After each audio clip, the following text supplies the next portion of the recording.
Hello everybody, here we are again. Now we are in nature, and where is a better place to talk about nature of things than right here in the heart of Amazon jungle, in one of the little rivers, streams that goes and flows into the Amazon. Here the diversity of the nature is phenomenal. It is still the way it was for millions of years, although human impact is getting closer and closer to affect everything, but still, so far, we are okay. So, what are we going to talk about nature of things? Well, basically, I have mentioned many times that things are not the way as we are being told. And especially when we are talking about things that we are familiar with all the time, which is like our food. And for example, microflora. As you can see in the jungle, everything is basically working together in synchronicity. Animals, plants, but there is a big difference when we look at stones, at water, or if we look at the plants, or if we look at animals. But somehow in science we are being told that these differences somehow do not exist. Basically because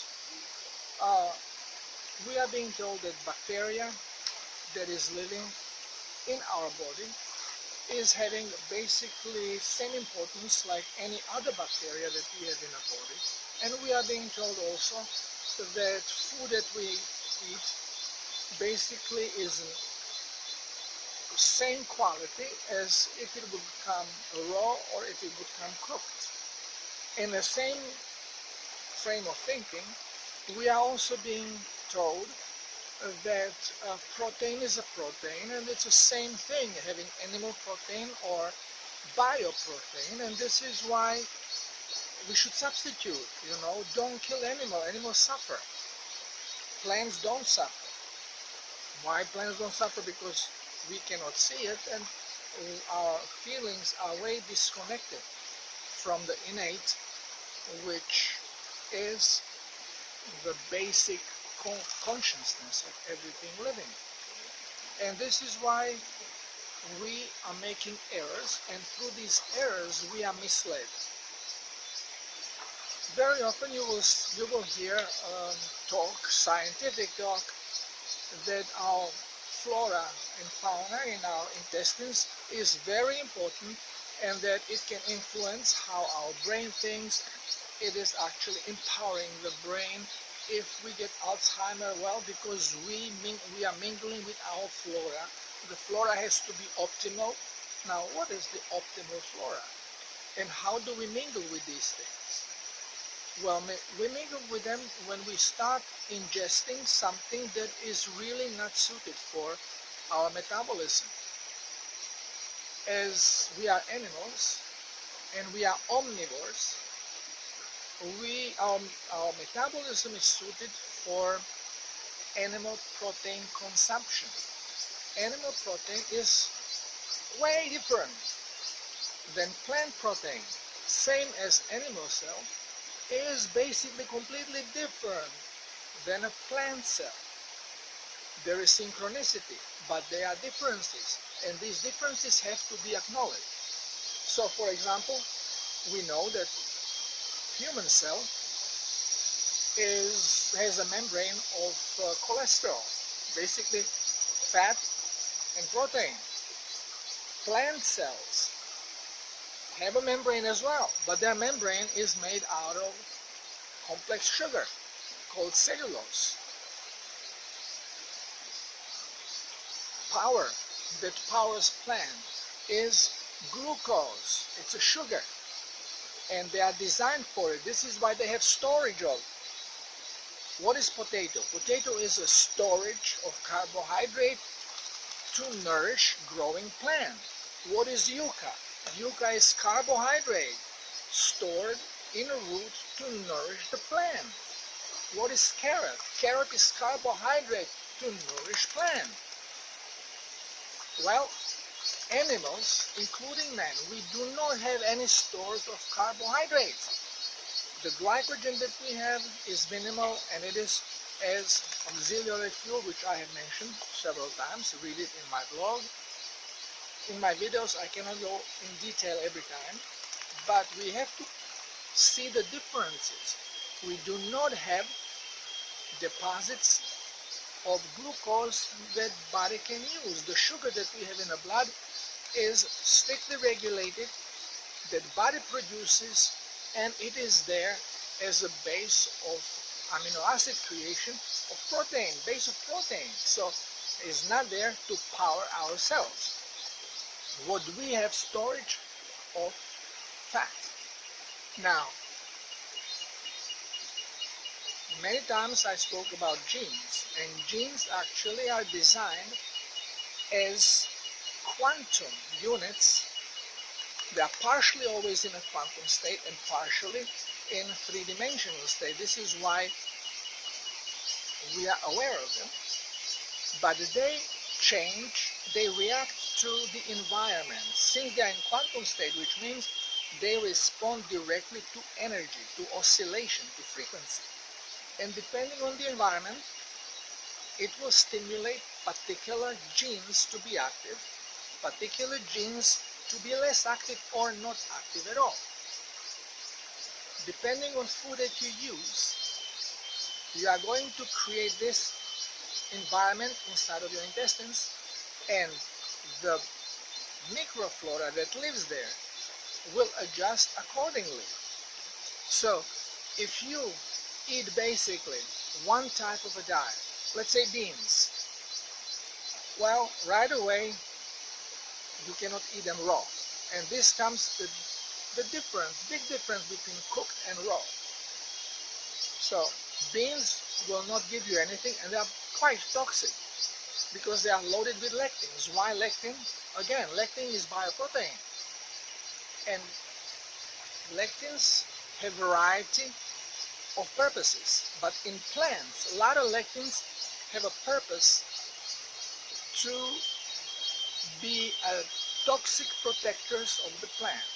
If animal eats them, those lectins interfere with the workings of the organism and may create allergic reactions. And the only way to bypass these allergic reactions is we are extremely well hydrated, in very good shape. But even then, healthy people notice if lectin level is very high, in particular lectins, then they will get bloated, they get gas, they don't feel so good, they are burping. Well, this is all because of lectins. Now lectins are being attacked in milk because milk has lectins. But again, we are making the same mistake because we are never told the truth. Lectins, which are part of animal body, have different purpose, and body needs them, it uses them. They are glycogen bonding paste, so they are needed to process natural sugars that we produce, but also to bond proteins. Lectins, which are in milk, are animal-based lectins. They do not cause harm to animal.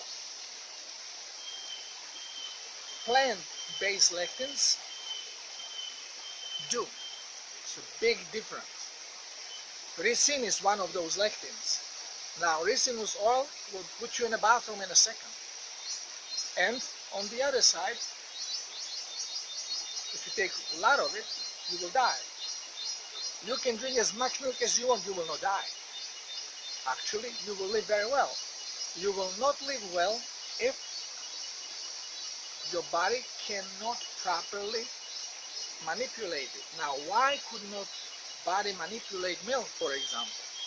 We all are raised on milk.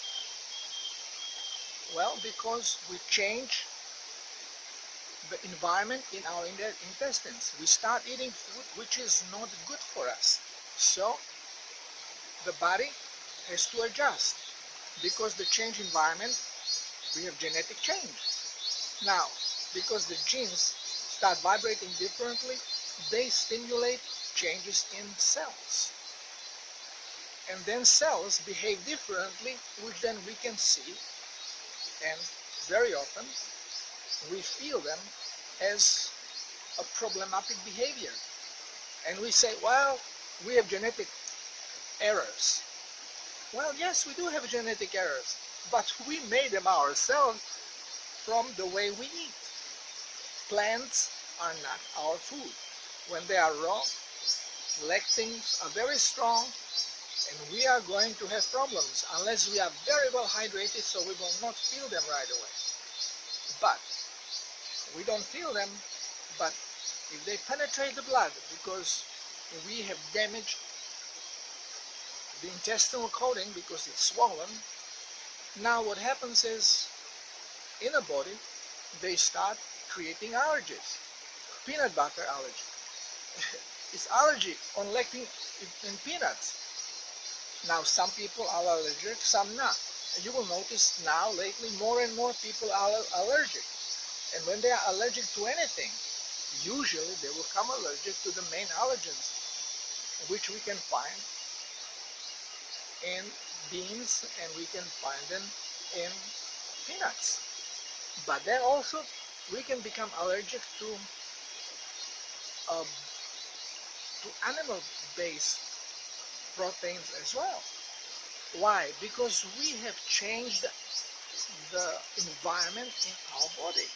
So they say, okay, well, it's great, we have to take probiotics. You take probiotic and you help your digestion.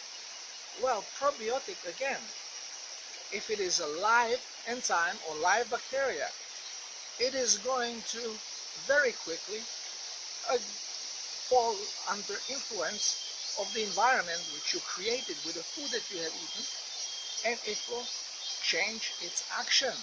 And it will not make any change in your diet. It will not make change as you feel, because the probiotic itself is going to transform from the influence of the environment in your intestines. So, because we are so hung up now on this, well, but there is an influence, because we see if it's different flora in our intestines, we feel better or worse. So we say it's flora. No, it is the environment, because the environment then creates this flora. Because of the same misunderstanding, there was a recently study made where they noticed that after exercising, when we calm down, our blood pressure goes down. But then, people who after exercising take a Listerine mouthwash and they rinse their mouth, or they brush their teeth and then they rinse the mouth with Listerine, all of a sudden their blood pressure starts rising, so it doesn't stay low. So now, what is happening in the mouth? The antiseptic of Listerine is destroying the bacteria in the mouth, which means that now this bacteria cannot support this calming environment in our body. And this is pure baloney. This is, again, misunderstanding. Because nobody is looking, wait, what is Listerine? Base of Listerine is alcohol. What happens when alcohol comes into the blood? Well, we are just washing mouth. Well, mouth is mucous tissue. Same like the stomach, like the intestines, it absorbs greatly. So, you put alcohol in your mouth, it gets absorbed, and as I have mentioned many times, it is not the quantity, it's the presence. Presence of toxin, in this case, alcohol, is going to trigger body's reaction. Number one, cells close down, they don't want to absorb it. And then, body wants to eliminate it, which triggers the diuretic effect. To do it efficiently, body will increase the heart rate to speed up the circulation, to speed up the whole process, and this increases blood pressure. So when you use Listerine, You are not raising your blood pressure because you have killed good bacteria, but because you have poisoned your body with alcohol. But scientists are so squared into looking at one particular thing that they miss. It's like looking at a tree and missing the forest, or looking at the forest and missing the tree. Unless you understand how things work, you will always be making mistakes. And since we are programmed in squaring everything in a boxes, and we always look at one problem in the same box where the problem was created, we cannot see the influence, the creation, appearance of this problem. And this is why we never resolve it. We always just look at a little box. The most important message I have to always tell is we have to forget everything we have been told in the schools, everything we are told through major media, because it's just loud piece of the globalists. And we have to start absorbing the new information. You cannot fix problem that is created with the brain. So the brain who created the problem cannot fix it unless it becomes cleansed and reprogrammed. The only way to reprogram it is to put new information in it. But the filter of old information is going to fight it. Well, it's time to let go. And this is where you will hear it from many connected people, that the message always comes, let go. You cannot reprogram unless you let go. And this goes especially for my colleague doctors. Please forget everything you have been told. Start thinking, observing, and listening to your inner self. The information will come from there too. Where do you think my information is coming from? There are no books written about what I'm talking about. So unless you are ready to let go and absorb, you cannot help yourself. If you cannot help yourself, you cannot help anybody. Well, thank you for letting me into your hearts, listening to what I have to say. Please think about it, and I'll see you next time. In the meantime, enjoy this beautiful nature.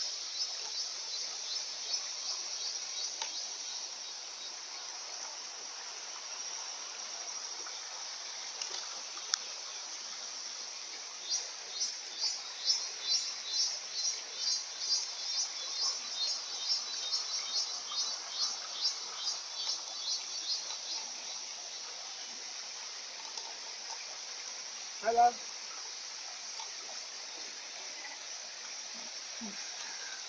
Thank you. See you next time.